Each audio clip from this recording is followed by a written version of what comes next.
So good morning at December 30. Yan, napunta lang tayo ng pit pad para mag-workout. And then gamitin natin tong CH2. Isang buwan ko na siyang hindi na gagamit, no. Siguro sa loob ng isang buwan, 2 beses o 3 beses ko lang siya na-start. So, yan. Hindi ko pa rin nalinis yung kadena. So, sana mag-start siya. So ayan, for sale pa rin to. Yun nga, the reason why ba't natin binibenta, hindi talaga natin nagagamit. So sayang yung bike, sayang yung power ng bike na hindi nagagamit, no. Bilhin nyo na, message nyo ako, DM nyo ako, straight message. Pag-usapan natin kung magkano. Madali naman akong kausap. So kunin nyo na yan, Kawasaki CH2 2022. As you can see, parang brand new pa rin siya. So alagang alaga yan. So tara, punta muna tayong gym. Diyan lang kami sa kanto ng Vista Mall. So sana mag-start siya. Testingin natin. So bago naman baterya nito. So wala, may gas. So start natin. Let's go. Sorry na neighbor. 9:12 na naman pala. Sorry po. Yes. One click pa rin naman. Ito yung ating Kawasaki CH2. Mas gamit kasi natin yung 10R. Bihirang-bihira talaga natin magamit yung CH2. So nung nag-year end ride tayo, gamit natin 10R. Nung nag-KBM tayo. So look around. Ayan. Naka AR5 or Austin Racing 5. So makintab, alagang-alaga. Wala akong makikitang tulo. Bro, morning. Wala akong makikitang kahit ano. Kaya sobrang solid ito, sobrang ingay. Bilhin nyo na yan. Pag-usapan natin yung presyo. Pag-usapan natin na mura lang ang presyo nito. Diba? Painit lang tayo ng bike.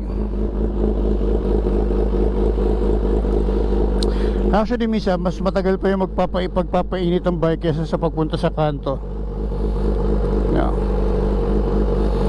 Pero siguro kung marunong ako mag-scooter at may scooter ako, siguro pag ganyang kanto lang ang pupuntahan ko, practical wise, siguro mag-scooter na lang ako. Tulad yan, mag-gym lang naman tayo. Kaya lang wala tayong scooter, tsaka alam nyo naman takot ako sa scooter. So eto gamit natin. At saka hindi rin naman tayo nagbe-breakfast ride na malimit na, no? Once in a while na lang. So yun, pwede na siguro to. Ano na ba? 60. Antayin natin konti pa. 61. So launch control. So eto pa, para bigyan ko kayo ng idea. Yung cruise control nitong CH2, 3 taon na sa akin to, ni minsan hindi ko pa nagamit. Yung Kawasaki cruise control, never ko pa siya nagamit kahit isang beses. Ganun to, hindi kabugbog. Nadala ko to ng Norte isang beses lang, Subic lang, Kapimesa. Tapos wala na, dito na lang, Batangas, Tagaytay, Kibiang. Yun, ganun na lang ang ikot no. Tapos mas madalas Maple, Coffee Project, yun, bahay, gym. Kaya 3 taon na sa akin to. Ang odo nito nasa 16K pa lang. Namiss ko yung ingay na yon. Grabe, sarap. Namiss ko yung ingay ng CH2. Yung antining gumuguhit. Yun, no? Na-miss ko yung sipol niya.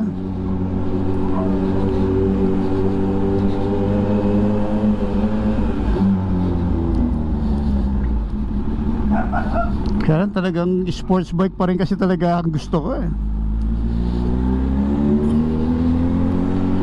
Kaya napakaswerte nung makakakuha nito.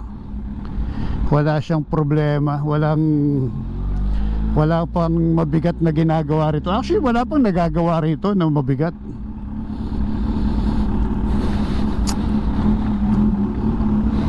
Morning, boss. Shoutout sa aming mga SG. Diba, nakakamiss gamitin itong CH2. Suabe.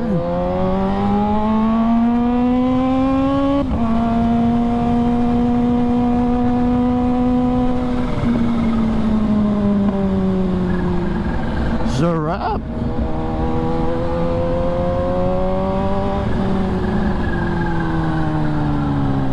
Try ko kung ikot to mamaya.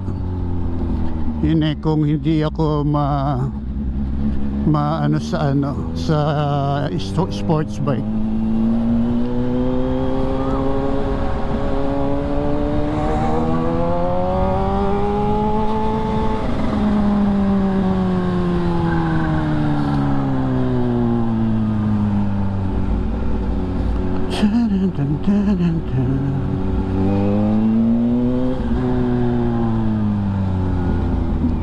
Oh, may prutas na rito. Let's go, one time.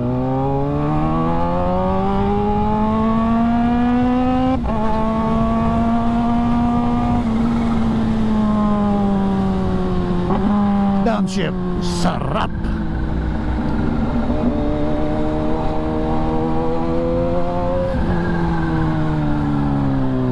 Isa pang downshift, suabe.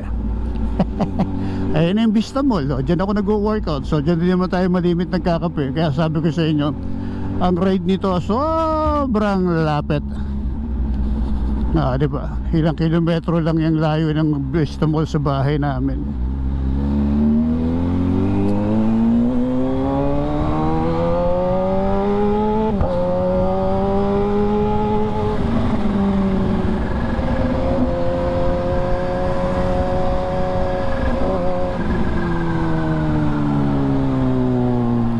Hindi tayo dumaan sa kabila. Mostly dito ko nadaan eh. Pero ngayon, ikot pa natin na isa.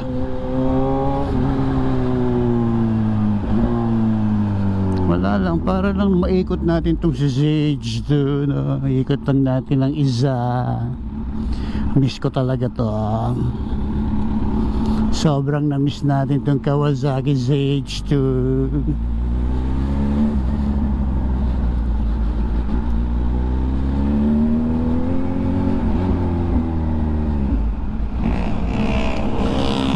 Shakala. So ayan, dito na tayo sa Vista Mall. At syempre dito tayo sa tapat ng Coffee Project Mag Paparada. Let's go. Dito tayo sa Dilem. Let's go, Zago.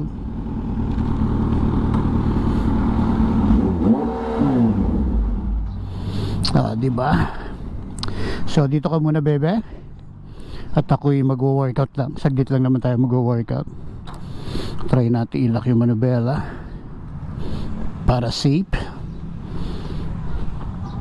Okay. So iwan muna kita dyan. Dyan ka muna. At finally, after a month, nagamit din kita at nailabas din kita sa Vista Mall. So dyan ka lang. Dyan ka lang at dito lang muna ako. So ayan, nagamit na natin. So tingnan nyo maigi. Sana hopefully by 2026 mabenta na natin to. Bilhin nyo na. Bilhin nyo na at wala na akong pangkape. Bye bye and God bless everyone. Happy holidays po sa inyo lahat. Happy New Year. And hoping that 2026 bring luck, happiness and prosperity sa ating lahat. So thank you and bye bye everyone. At pakita ko sa inyo yung gym, pakita ko sa inyo yung feed pad.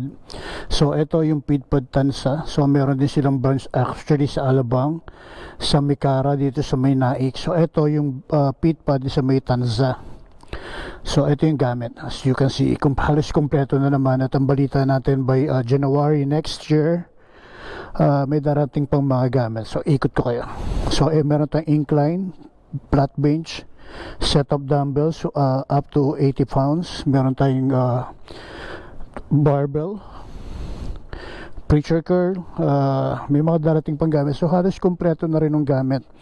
So meron tayo ritong adjustable shoulder press na pwedeng pang bench, pwedeng incline, T-bar row, lat pull down, pec deck or vertical plies, seated chest press na pwedeng pang back pull, Smith machine, seated calf raise, leg extension and seated leg curl, abductor machine. So meron tayong leg press na pwedeng hack squat. Tapos may mga gamit din for meron dito for aerobic, zumba, yoga. Meron tayong mga set ng gamit dito for stationary bike, treadmill. Meron tayong dip machine, hyperextension.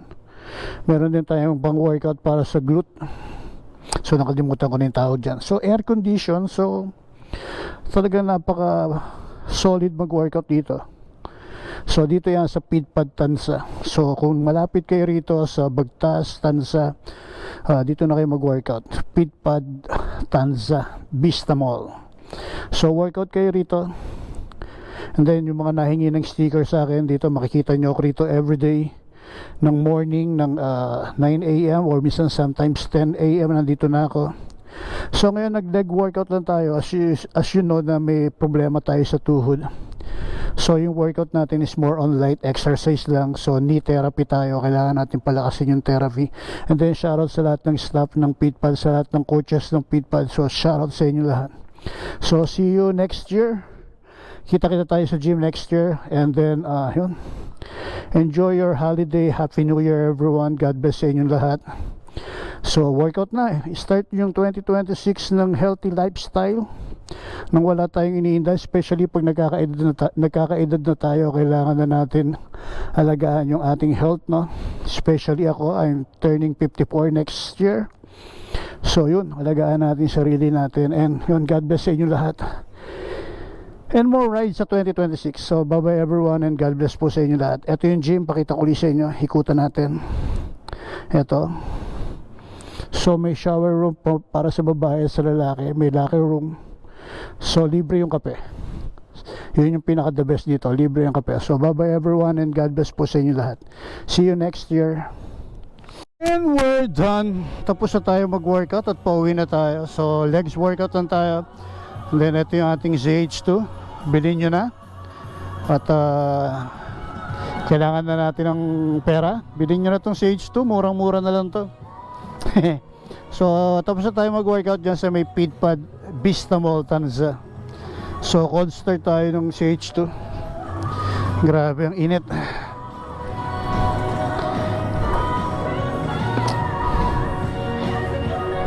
Naka first gear pala ako, hindi pa na-start. Yan, di ba? So let's go. So ihanda na ba natin ang CH2 para sa 31 or sa 1? Mag-iingay na ba uli ang ZH2?